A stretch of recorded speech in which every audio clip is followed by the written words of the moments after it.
story title without knowing about his $200 million inheritance. His in-laws kicked out a U.S. Marine father, and no one expects their life to fall apart on a quiet Sunday afternoon, especially not a man who had already survived war, loss, and years of sacrifice.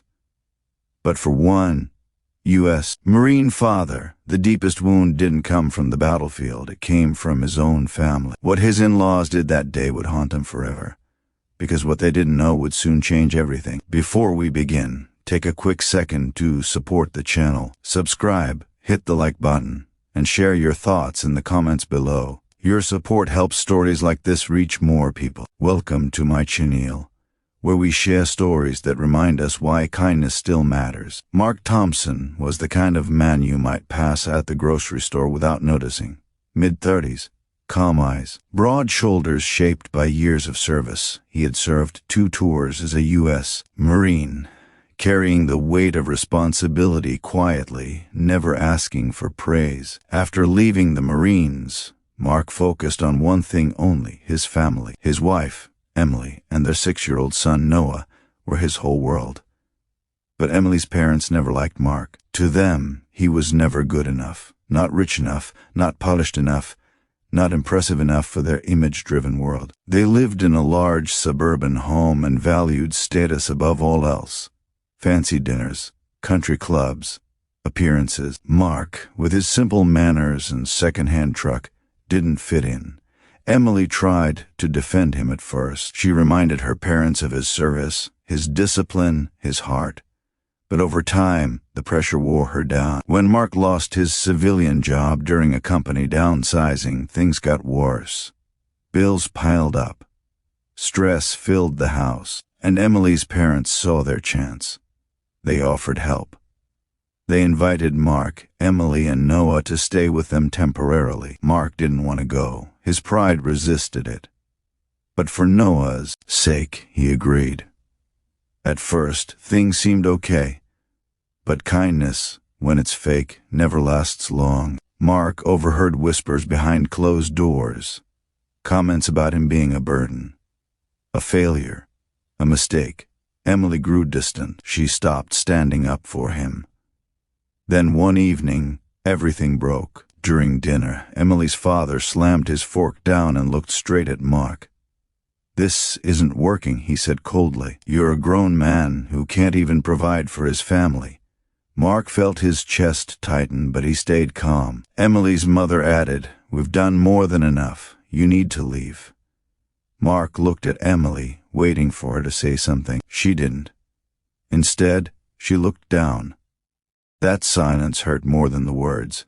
They gave him 1 hour. 1 hour to pack his things and leave. No concern for where he'd go. No care for the man who had risked his life for his country. Mark packed quietly. He hugged Noah tightly, holding back tears. "I'll come back for you," he whispered. Emily didn't stop him. That night, Mark slept in his truck. A Marine, a father, homeless. But even then, he didn't grow bitter. The next morning, Mark walked into a local diner. He ordered the cheapest coffee and sat in the corner. The waitress noticed his tired eyes and worn clothes. She didn't judge. Instead, she refilled his cup and said softly, "You look like you could use a good meal." She brought him breakfast on the house. Mark thanked her, his voice breaking.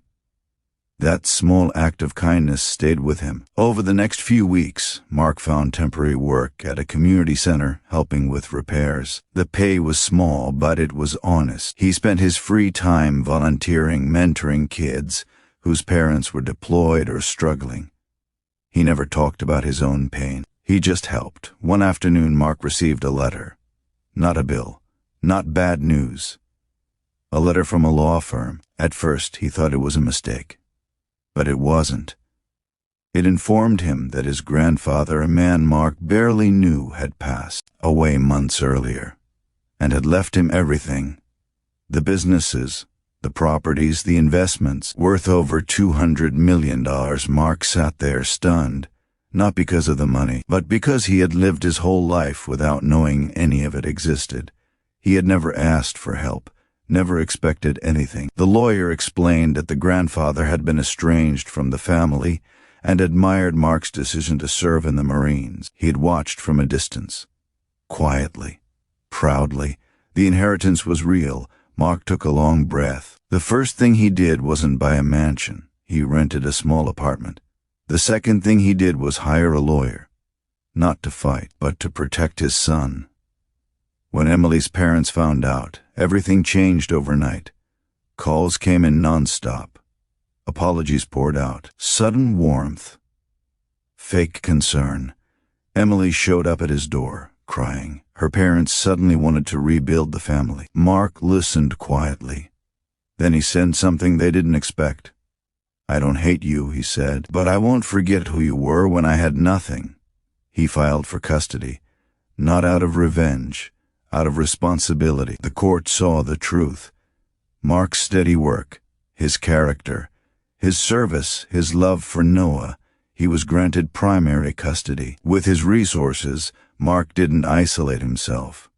He invested in community housing, veteran support programs, scholarships for military families. He tracked down the diner waitress and paid off her student loans. He funded the community center that gave him work when no one else would. Years later, Emily's parents struggled financially. Their lifestyle collapsed. They reached out again, this time asking for help. Mark invited them to sit down. He didn't lecture. He didn't shame them. He helped them find affordable housing and work through a foundation, not because they deserved it, but because kindness isn't about who deserves it.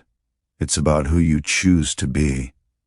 Mark taught Noah one lesson above all else. Money can disappear, he said, but kindness stays, and it always comes back. Today, Mark still lives simply. He still volunteers, still listens more than he speaks. And every time he helps someone, he remembers that night in his truck and the waitress who didn't look away. Sometimes the world will judge you by what you have. Sometimes people will abandon you when you need them most. But kindness has a strange power. It grows in silence. It survives rejection. And when the time is right, it changes lives. If this story moved you, carry it with you today. Be kind when no one is watching, because you never know whose life you might be saving. And sometimes the smallest kindness becomes the greatest legacy of all.